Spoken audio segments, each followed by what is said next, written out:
अभी हाल में देखा गया प्रभु श्री राम के यहाँ ये अज्ञानता कहलाती है। हो सकता है मुझसे जुड़े भी अनेकों लोग उसी विचारधारा को समर्थन कर दिए हों कि प्रभु श्री राम के दरबार में कलाकारों की क्या जरूरत है, जादूगरों की क्या जरूरत है।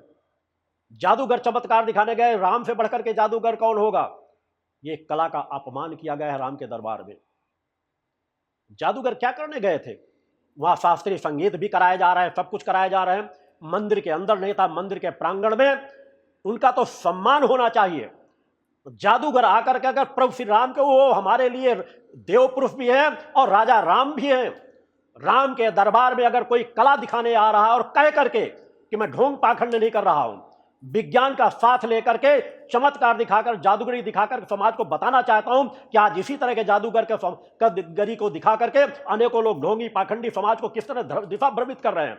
सोचने का फर्क होता है। मेरा मानना है उन कलाकारों को सम्मान देना चाहिए था, और यदि वो पर्यटन को बढ़ावा देने के लिए कर रहे हैं तो गलत है। मगर राम के दरबार में इस तरह के आयोजन होने चाहिए जो शुद्धता, सात्विकता, पवित्रता के न हो, अश्लीलता के न हो। इस तरह के एक नहीं अनेकों कार्यक्रम होने चाहिए। राम के दरबार में नहीं हो तो और कहां होंगे। कलाकार, देश भर के कलाकार आए थे, दूसरे देशों से कलाकार आए थे, वो जादूगरी दिखाना चाहते थे। अरे प्रभु श्री राम को उनके माता पिता ने जादूगरी दिखाई होगी।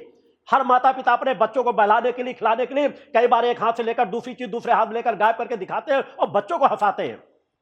प्रभु राम तो इससे प्रसन्न होते कि मेरे दरबार में आकर जादूगरी के लोग अपनी कला को और निखार रहे हैं। वो जादूगर कह करके कोई भ्रम पैदा करके आ रहा होता कि मैं राम हूं, जिस तरह साकार हरि अपने आप को ब्रह्मा विष्णु कहने वाला है, कोई उसका विरोध नहीं कर रहा। और वो कलाकार कहने आए कि हम जादूगर हैं, जादूगरी की कला दिखाने आए हैं, तो उन्हें मौका मिलना चाहिए। उनका अपमान किया गया है और प्रभु श्री राम ऐसा अपमान करने वालों को कभी माफ नहीं करेंगे। सत्य को समझो, एक कला है, उस कला हर काल में रही है। राम के भी काल में रही, कृष्ण के भी काल में रही है, मायावी काल के काल में भी रही है, जब मायावी रहा करते थे। मगर ये तो मायावी बनकर के नहीं आए थे, सम्मान के साथ आए थे, सम्मान के साथ अपनी कला का प्रदर्शन करने आए थे। समाज देखता है कि किस तरह के विज्ञान का सहारा लेकर के क्या क्या दृश्य दिखाए जा सकते हैं, क्या सत्य है क्या असत्य है।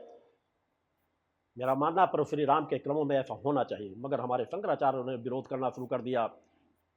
प्रभु राम के चरणों में रहने वाले अनेकों कुछ साधु संतों ने भी विरोध करना शुरू कर दिया। पता नहीं सोच क्या हो गई है।